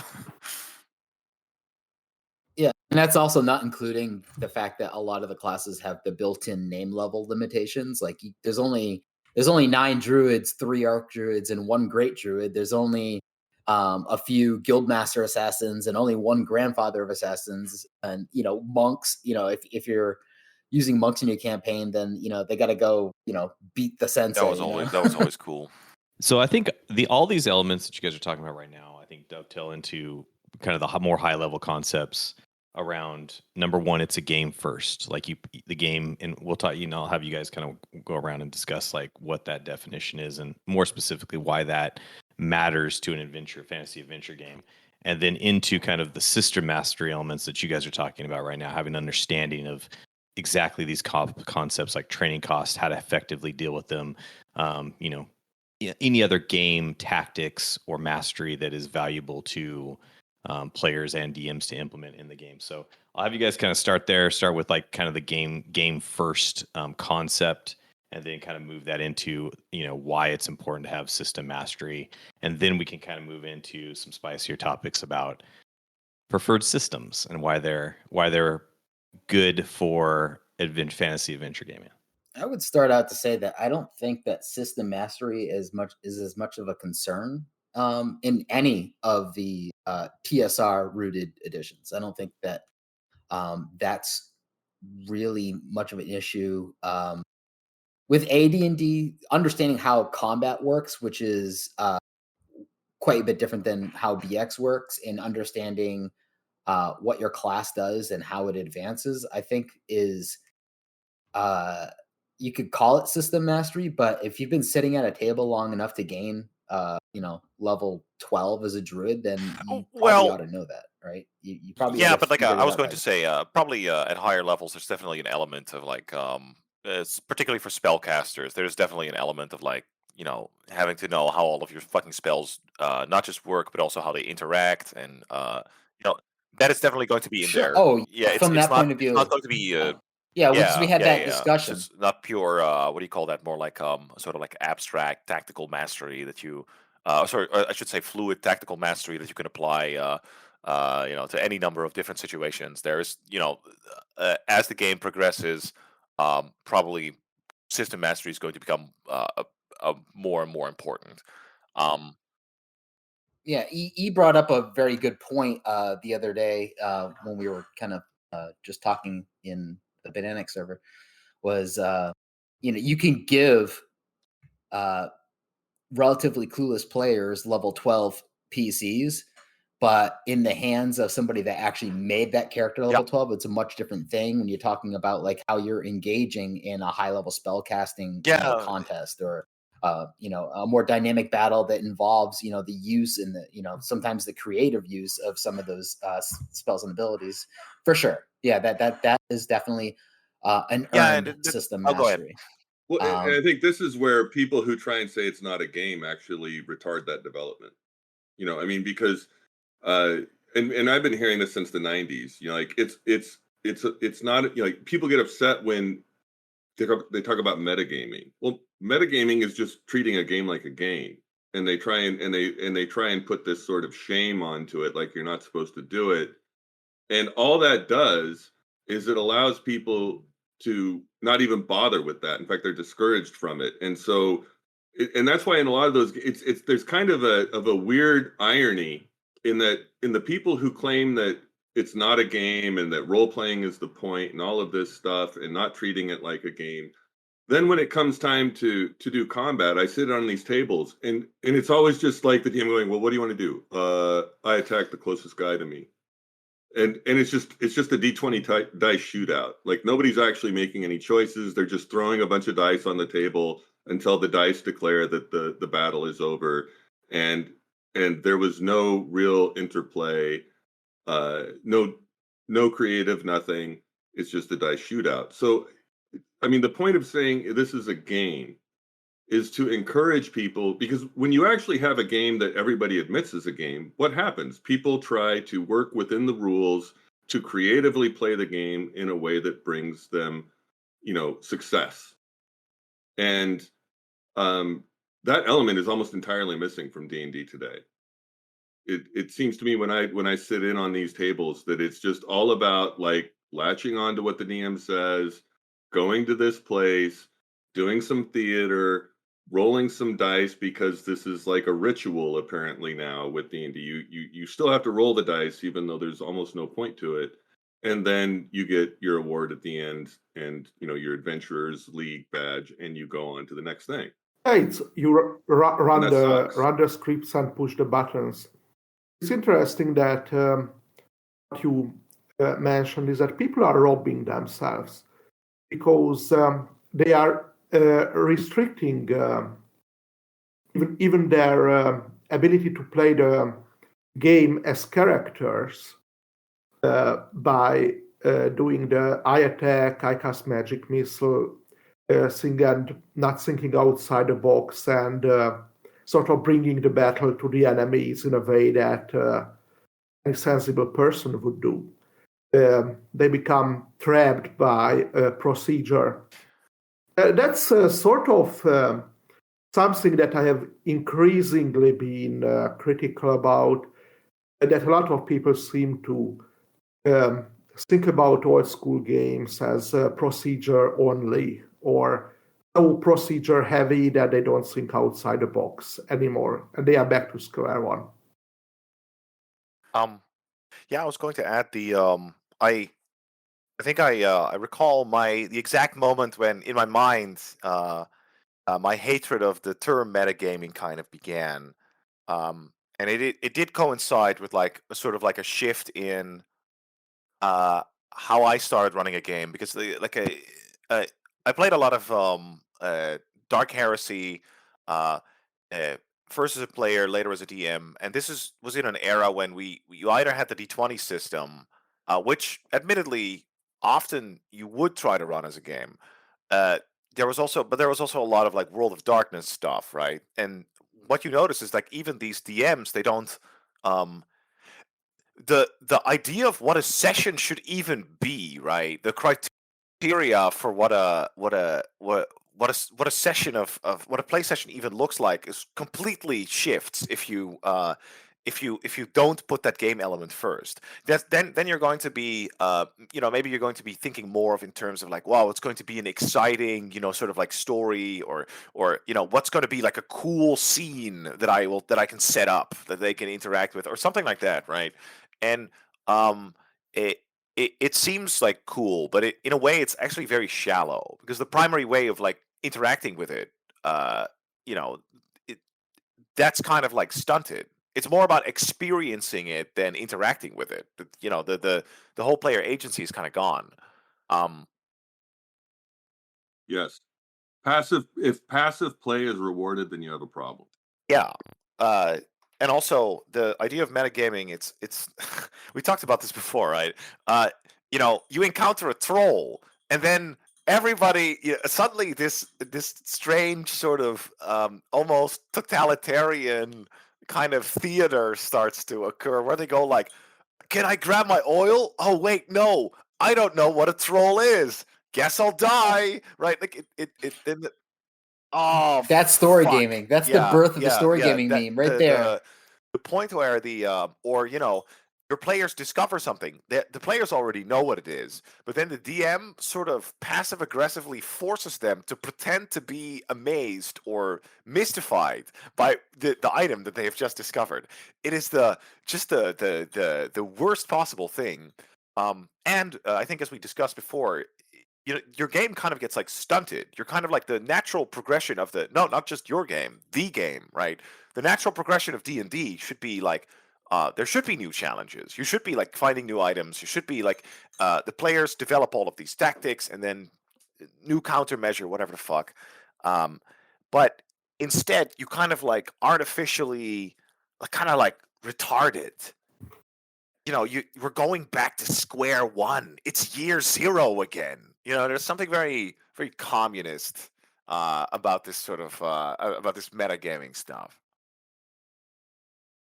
Yeah, well, Yeah, please. if you're a fantasy adventure player and you find yourself at a table where the DM says, "But your character doesn't know that," for like basic stuff. Like I'm not talking about the fact that like, you know, you're at play and your character is like separated and he's shouting advice to people or what. I mean, but if it's just like you said, the troll thing, well, your character has never burned a troll before, so you have to wait for the troll to regenerate and then maybe like accidentally discover the fact that you have to burn How the long troll. do I have to pretend Then to figure run, it out, don't walk. DM? Yeah, you can't Yeah. say that. Run, don't walk away That's from the also table. metagaming. You can't say that. Yeah. Yeah, well, there are two layers to it. Is that after a while you will know some of the game, and these known elements are things you can calculate it Yeah. with. You can run risk assessment. These are the known knowns and the known unknowns.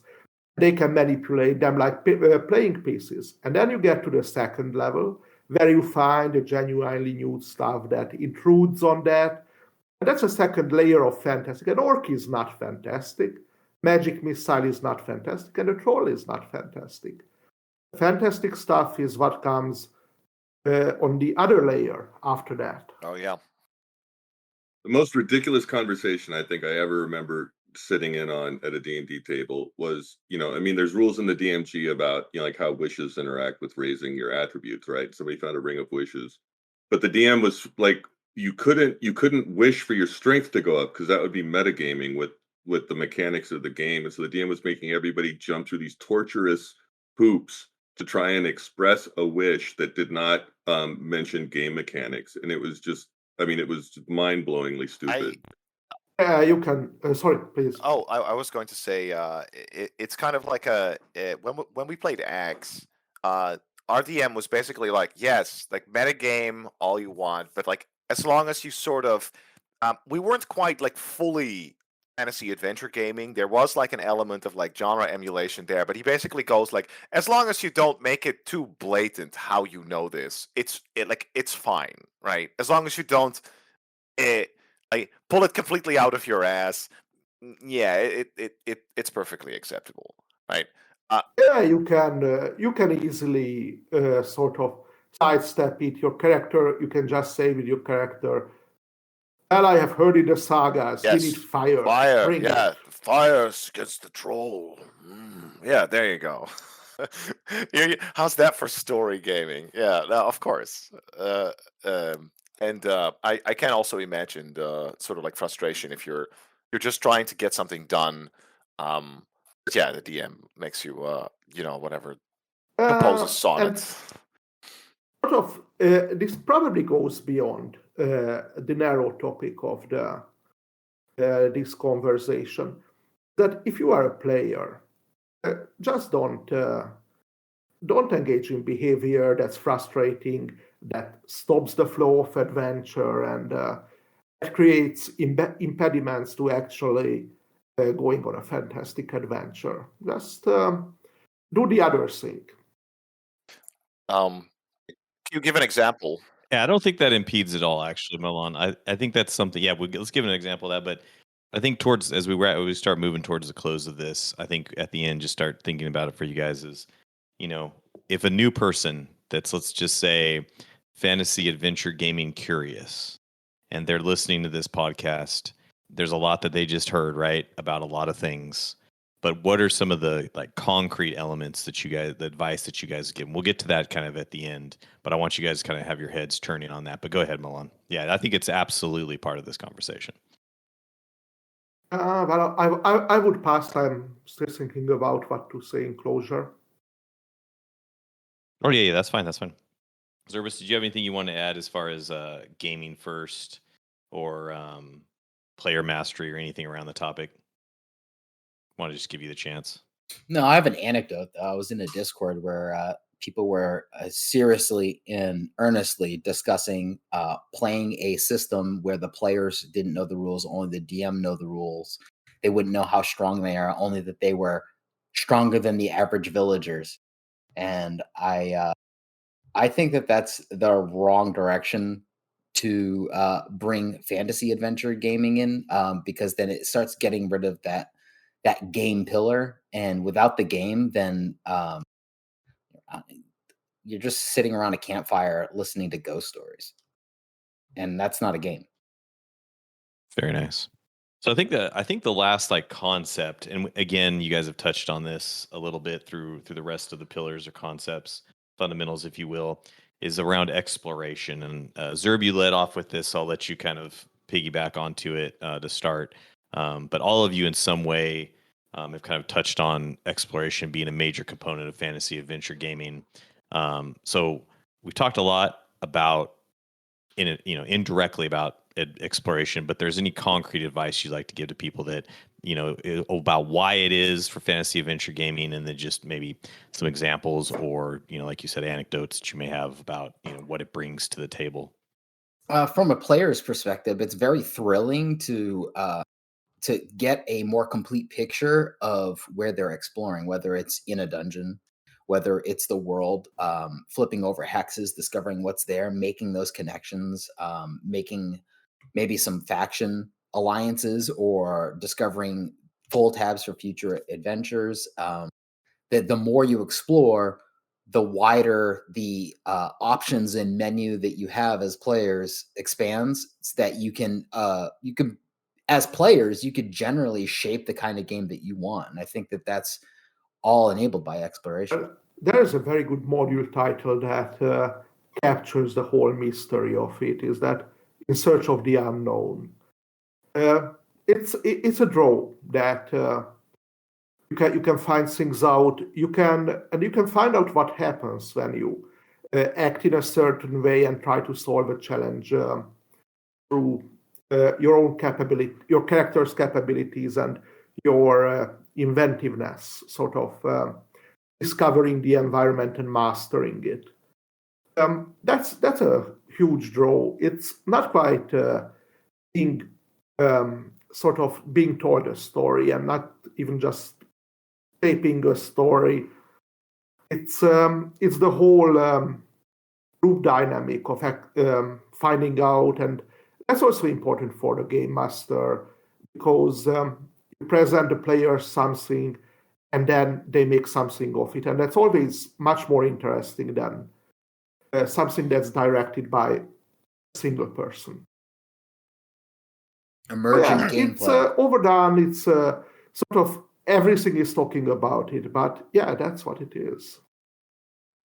I was going to say, we haven't really, maybe that's the story of this podcast. We haven't really defined exploration as much. I guess, thinking back to starting off with D&D and having nobody that would sort of like teach it to us, and kind of like teaching ourselves a game at like age 13. I feel like exploration is kind of it is a very important component to the fantasy adventure game. It's kind of hard to grok at first, right? Because if it isn't there, then you are playing like a straightforward combat game, right? It's why we all hate the linear maps, right? It's nothing more boring than you go through a hallway, to the left, bam, 5 orcs, all right, great, through the door, an ogre, there you go. This sort of idea of like exploring this this inhospitable location, of having to use maybe all of that equipment that's on the equipment list, having to circumvent natural barriers, but also, as you said, having these sprawling non-linear labyrinths to sort of discover. That's part of like the thrill, right? It's part of like what makes this game kind of like fascinating, and also what in my opinion at least sort of makes these old school games stand out from the newer, more story-driven stuff, which by and large doesn't really have this sort of more open-ended, freewheeling sort of exploratory component. But yeah, mastering that is kind of like tricky. One short corollary I would add to this before, and after that it's on to EOTB, is that a caveat. Don't let it overwhelm you. It can grow outwards and grow organically. Start with simple elements, start to combine them, and it will grow. Yeah. Well said. I think that with exploration, it's important because number one, it really puts that player agency part square on the table. I mean, it's throwing the player, like the old meme of John Wayne throwing the kid in the pool. you can't get away from the fact that you as a player have the agency if you're exploring and you're choosing where to go. So if anybody is uncomfortable with making decisions, not but could become comfortable, that process will help them along through it. And this is why treasure maps are so common on the random treasure tables, is because now some of those will be dungeon treasure maps, but some of them will be overland. And so this gives players a reason to go out and explore the world. So there's that element. There's also the wargaming element of D&D. So, I mean, as you're exploring the world, you're finding terrain, and the wargamers that do fantasy adventure gaming, like the original crew, they're going to immediately latch on to certain terrain combinations that might be good to retreat to if they run into an encounter that give them some advantages where maybe they could defend against a foe that would overwhelm them in other terrain. So knowing the world is important from that standpoint to that type of player, because that is a playing piece. That is a tool. That is an advantage. That's why the ranger comes into their own, and the druid comes into their own, is in when you're getting out in the wilderness and doing that type of gameplay.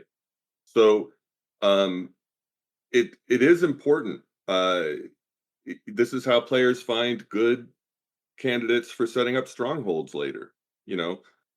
All of this stuff kind of ties together where it is what makes it more than just a series of dungeons. It's what makes it more than just a series of modules.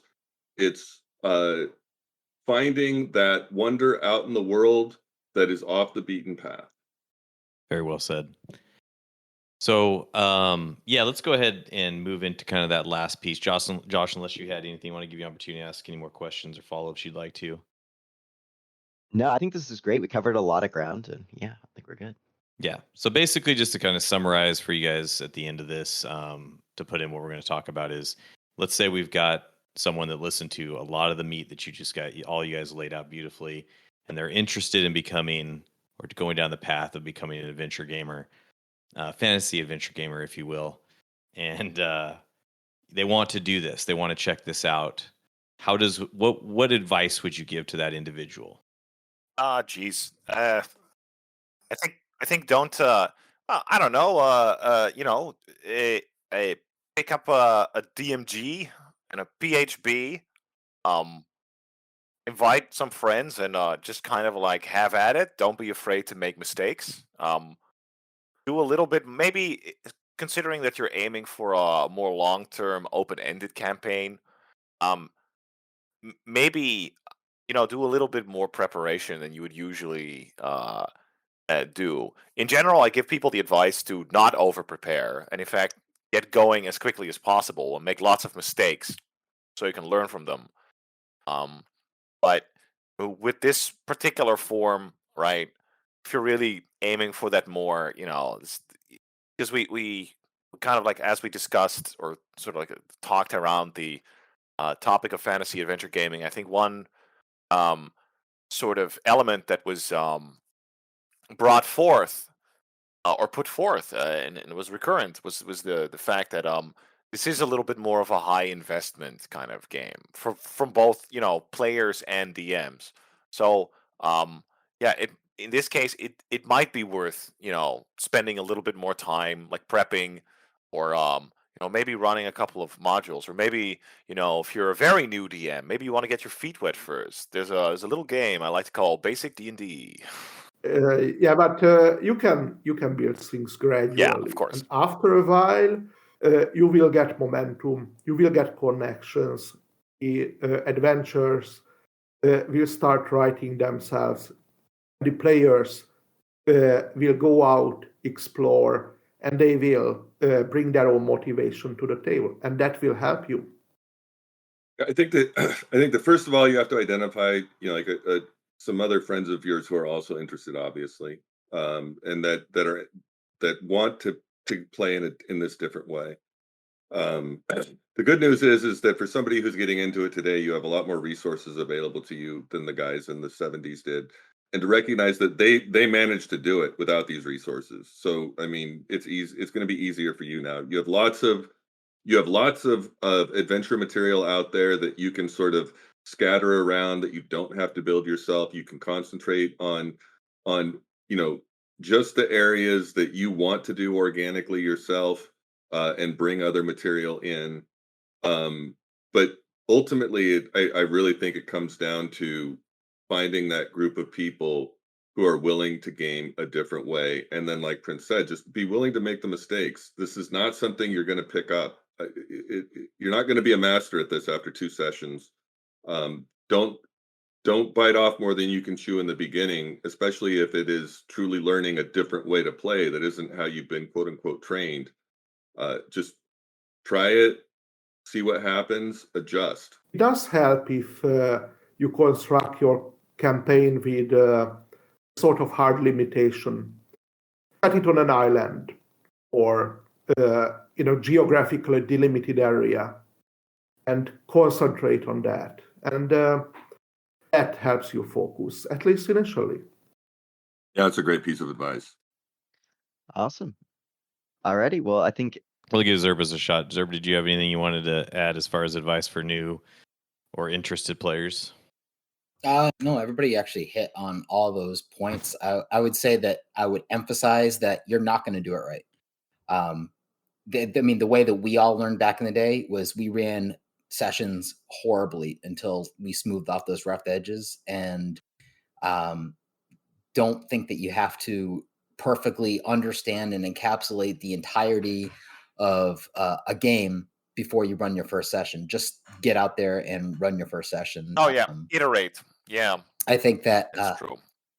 Yeah, I think that if when you're going through and researching the hobby, a lot of people they're going to choose which system they're going to start with. Some are less intimidating than others, but I think no matter what system that you end up going into, make sure that it's conducive to old school play, but also regardless, get the 1E DMG and read through it, because then you start to understand concepts. It doesn't have to be about AD&D, but that book explains a lot of concepts that you'll be able to carry forward to making your own judgment calls, and that'll help you align your point of view. Yeah, I mean, fantasy adventure gaming, it is an advanced concept. And that doesn't mean that you like Prince can't fruitlessly try and use BX with it over and over. But I mean, ideally, you're probably going to end up, especially if you guys do develop system mastery, you're gonna want the system that's actually got the tools to play with. So, like Zerb said, it's perfectly fine to pick up basic. It's got the basic stuff in it. Get the DMG, learn the concepts, and then as people grow to be able to handle more complexity, throw more complexity in. And since we just have a few more minutes, we'll leave it open. If you guys specifically spoke to the DMG 1E DMG, any other readings that you would feel are fundamental besides that particular publication? Doesn't have to be necessarily from TSR. But, Appendix N. I mean, I guess it's in the DMG, but yeah, the inspirational fantasy literature that kind of inspired D&D. It can work as a sort of like shorthand to get like the vibe or get a glimpse of like what the the creator of the game was thinking about when he made Dungeons and Dragons. And questions like, what is an adventurer, right? These are not often. This is people have like these wildly varying ideas. But if you read something like Conan or Fafford, you can go like, oh, it's that. I get it now, right? And it a lot of the concepts that show up in D&D are actually from Appendix N. So this can definitely help you sort of understand the the spirit of the game. I think for world building, for a DM who's looking to kind of train themselves on world building, the early Judges Guild stuff is important. From the standpoint that it gives you an example of the appropriate level of detail to worry about in the beginning. You see how high level it is. it doesn't mean that there aren't specific juicy hooks in those hexes, but they didn't. I mean, they just put down enough to be ready. And then you can imagine those DMs that as those, players were coming near to those hexes and that they were telegraphing to the DM that they were going to explore those areas, that they would then take that high level and drill down into more playable material at the table. So especially, for that perspective of like, okay, I'm going to put a world together. Where do I start and where do I stop? I think that early Judges Guild material is a great guidepost. It's very helpful because it is practical and game oriented, just at the right level. Yeah.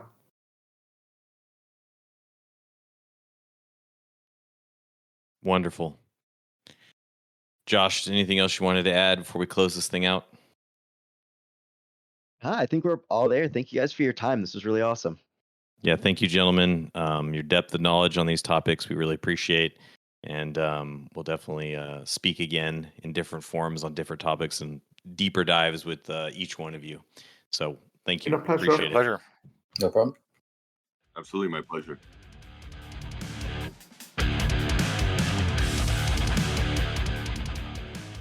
Alrighty, there's the interview. Awesome. How'd you feel about it? It was enjoyable. I mean, we've had the privilege of speaking with these guys, for a while now, and to actually get them to sit down with us and have this conversation, to be able to put this content out, for others that, kind of been on our journey of discovery around fantasy adventure gaming, I feel is going to be a benefit for some of you guys out there.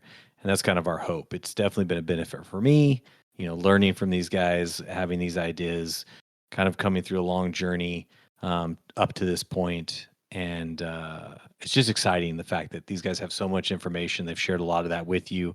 We're definitely going to be having these guys on later to share even more information and get into more of the details around, rule sets and adventure design, just kind of whet your guys' appetite for what's downstream. But yes, I think what these guys had to say, there's a lot to be learned from it. And if you guys feel the same way, let us know. We're going to keep doing these things. So yeah, I feel like it went really well. I feel like there's a lot of good stuff there that pretty much anybody that's in this space can take away. But hopefully, if you guys feel like you've been missing something in your games, this is going to speak to you. So Josh, for you, like what's kind of your big takeaways from the interview itself, like, and then just your background in general, for how you got where we're at right now. Yeah, man. I mean, in terms of takeaways, it's hard for me to think of any one thing. I really think that the whole deal kind of like speaks for itself. The whole interview. They just listed it off, and that's something that's so cool with this is we finally got to just list off and really get a concrete understanding of what the play style that we've kind of become familiar with is like. So yeah, I'm just super happy with how it turned out. In terms of how I kind of got to this point, I got into the hobby, really initially playing 5e and then kind of just stumbling. I don't even remember how, honestly. I just stumbled across the OSR subreddit. And from there, I found Troika and kind of got into a lot of like Rules Light and Rules Light NSR games and that kind of stuff. And after being in that, I realized they were really cool. They had really cool aesthetics and everything going on. But it felt like they were always engaging with kind of like an aesthetic quality of D&D. And I kind of wanted to see if there was kind of more there. I wanted something with a little bit more meat on the bones. And that's kind of around when I ran into the Pedantic server, started talking to people there. One thing led to another, and I started kind of playing 1E and learning about 1E. And that's when I realized, like, there's this whole deep game loop and real solid game there that you can engage with. And that's where I'm at right now, and I've been loving it. How about yourself? Yeah, I think that I think we both had the same desires, and we discovered that through trying out other things. And it's through that, which we definitely want to recommend for anybody out there. You should play the things that you're interested in. And we're hoping that this can kind of help move that process along faster, our own personal discovery. And that's kind of where it came in with me, was started with, I got back in the hobby just in general into tabletop period. I was a big war gamer and board gamer back in my youth, and I've been doing that for decades. But then I took a little hiatus, with college and starting a family and career and all that stuff. And I got back into it about 2014. And that was exactly the same time that 5e was launching. And so I had friends of mine that were like, yeah, dude, play some D&D with us. And my only experience of that previously was when I was in high school, saw some theater kids playing what I'm pretty sure now is 2e. And that style of play with the theatrics just in no way, shape, or form interested me. So that's always what I thought RPGs were. So I was like, you know what? Let me just try this. I know these guys, they're not thespians. Like I can't imagine that it's going to be what I saw. And sure enough, it was not. It was much more like, a board game or a war game, but something with some story involved, some emergent gameplay. Like there's a lot of elements to it. And I really, really enjoyed it. That was my only experience. So I had nothing to compare it to, but I really enjoyed it. Fortunately for me, at that point in time, it was just core 5e. And so there wasn't a whole lot of splat books released at the time. And it didn't have its current culture of play that surrounds it. And these guys had been some old school gamers. And so I got probably what I consider a traditional gaming experience. So, very much a narrative linear story, and you're kind of on that track. And I enjoyed it when I first played it because it's all I knew. But I really felt like you said, Josh, with the games you were in, I wanted something more. I wanted more agency. I wanted more choice. I wanted more options in my game, and I felt like I was being limited too much in 5e. So that took me on a search, and I eventually found the OSR, and I started playing BX, playing some BX games, because that was kind of the major system of choice. Like, you guys at this point, some of you may have already heard of clones. Basically retro clones are cloning old school rule sets. If you haven't, you'll learn about them now through us in future episodes. But I really got into BX and its clones. Played that for several years, and then ran that for several years, and realized that there's a limit to that game at a certain point of progression. And I wanted, again, more choices. I felt like it was pretty much limited to dungeon crawling, maybe a little wilderness exploration up to a point. But really, I was looking for things that also offered in that war game component with the mass combat at all kinds of different levels.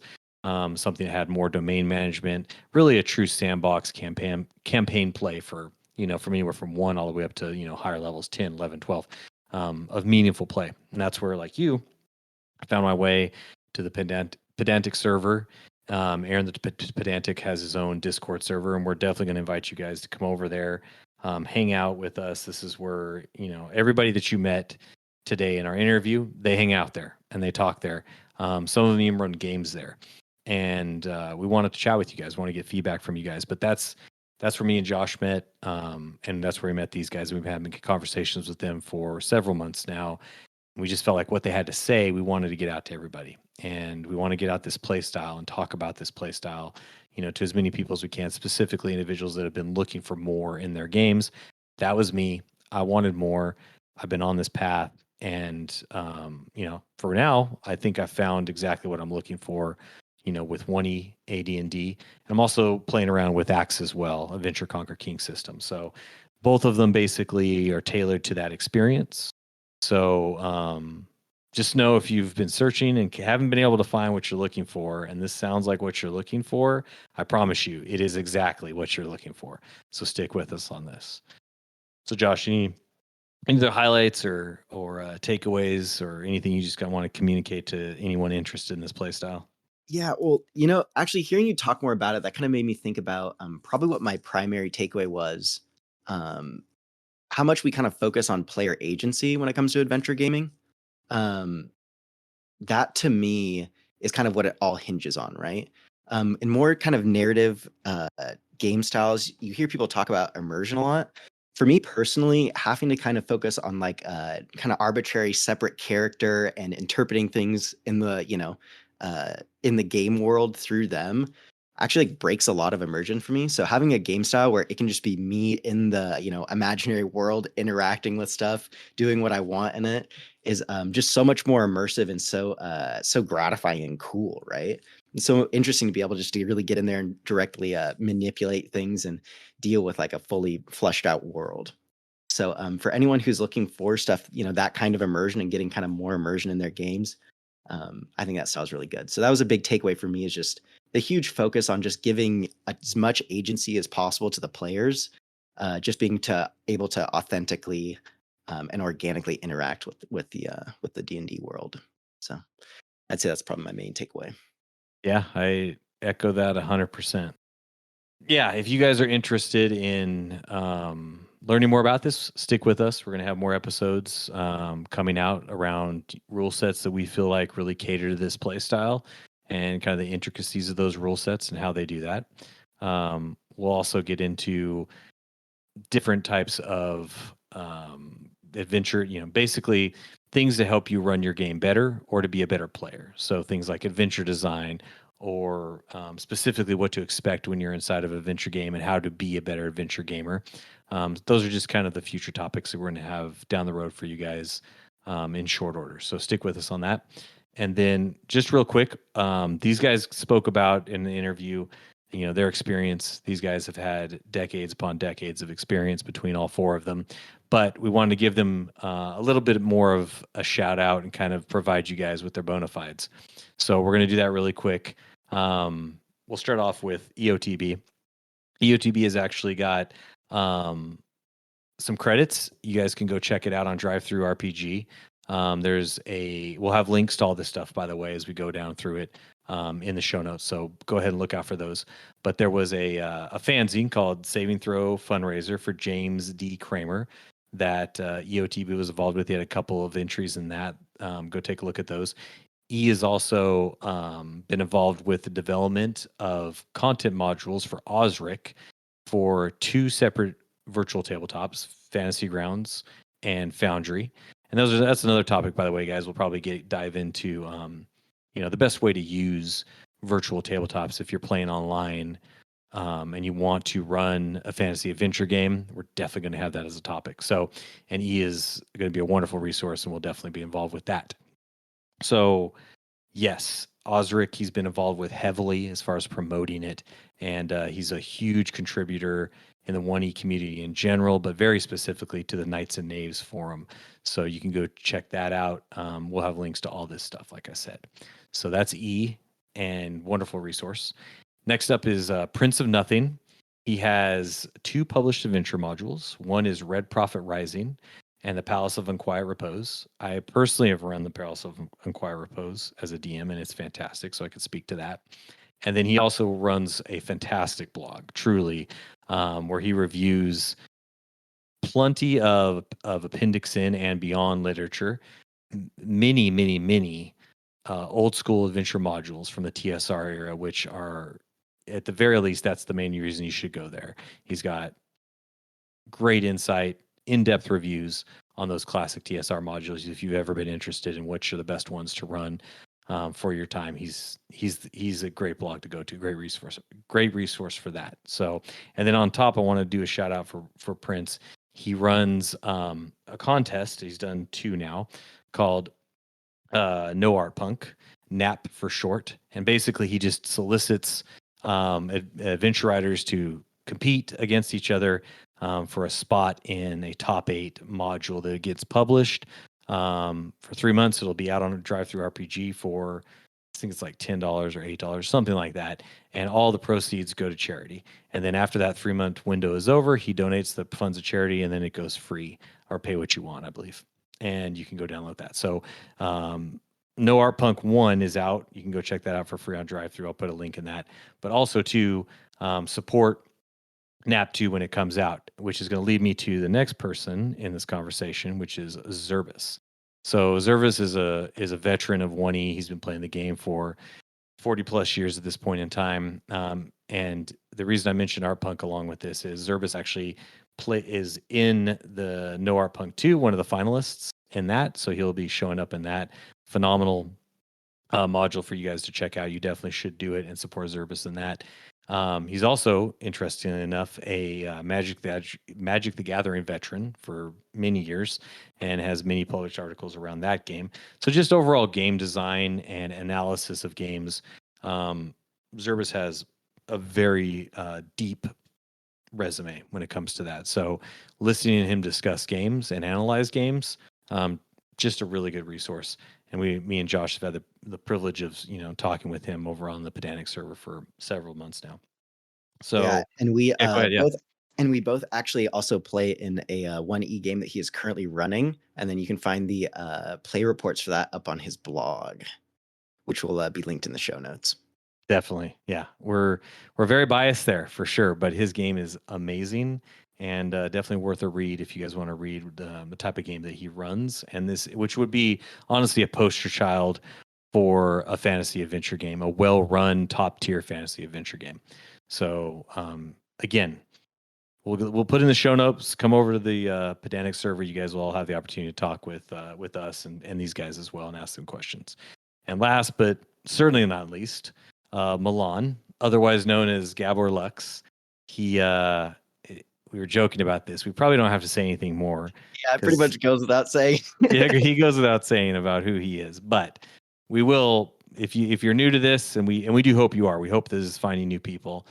You may not have heard of him, and so we'll give you a little bit of his resume. This is just a little bit. This guy's got a long resume, but he's widely considered his mega dungeon. He's created a mega dungeon called the Castles in Tillin, and that is considered to be one of the best, in some circles, the best mega dungeon in the old school space. He also has a published zine. I think it's on issue 10 currently of the zine, and again, it's considered to be one of the best, if not the best, old school gaming zines that you can possibly get your hands on.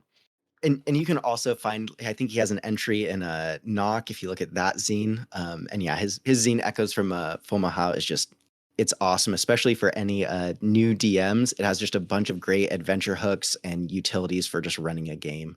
So we just can't recommend it enough. Really awesome stuff. Yeah, so go check out. He has a blog as well. This man just does work. So you can go check him out. His blog. We'll link all this stuff to all these guys. So again, really do feel like we've kind of put together some of what we consider to be the best of the best guys in the space. They're all really cool and open too, which makes it better. Definitely willing to talk and have conversations.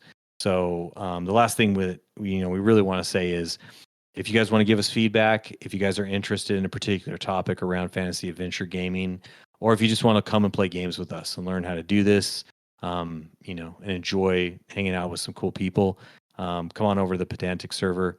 Basically, as I said before, Aaron the Pedantic, his YouTube channel, he started up a server, and there's just been a lot of really great individuals that have actually come over there and kind of hung around and stuck.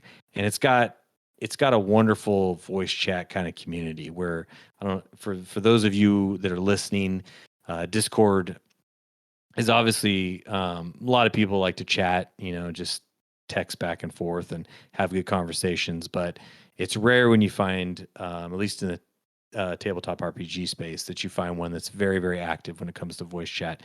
And this one is. And so if you want to literally come and speak with the guys that you just heard on this podcast, we'd love to have you over there, have a conversation with us, get to know us, give us some feedback on the podcast, and come on the journey with us. So that's hopefully this has been valuable for you guys. We really look forward to engaging with everybody more and producing something of use for everybody to add to their games, to find more enjoyment in their games, and to kind of really spread this message of fantasy adventure gaming. Awesome. Yeah, I think that wraps up awesome. Cool. Well, thanks everybody for tuning in, and we'll talk to you next time.